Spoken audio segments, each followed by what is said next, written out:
ৰাজ্যত এতিয়া অপৰিৱৰ্তিত বান পৰিস্থিতি 1000 টকা এটা হাতত লৈ বজাৰলৈ ওলাই গলেও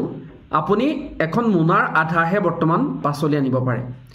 কিয়নো সৌহিদিনালৈকে 20-30 টকাত 1 কেজি বিলাহী পালেও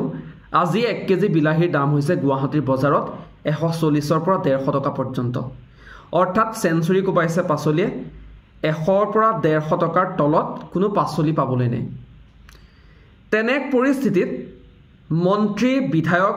বিধানসভাৰ অধ্যক্ষ উপাধ্যক্ষ বিৰোধী দলৰ দলপতিৰ দৰমহা বৃদ্ধি কৰা হ'ব যি সময়ত বানত ককবকাইছে অসমৰ জনতাই সেই সময়ত 50% পৰ্যন্ত দৰমহা বৃদ্ধি কৰা হ'ব এই জনপ্ৰতিনিধিসকলৰ বৰ্তমান 80,000 টকাৰ দৰমহা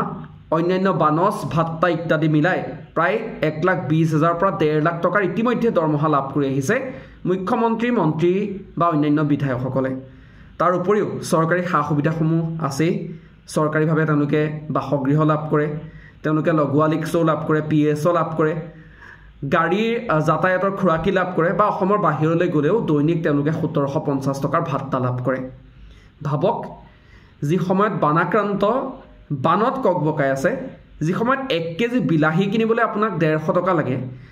যি সময়ত 1 কেজি ব্ৰইলাৰ মুৰ্গীৰ দাম 350 টকা হৈছে সেই সময়ত 50% পৰ্যন্ত বৃদ্ধি কৰি দিয়া হ'ব এই সকল মন্ত্ৰী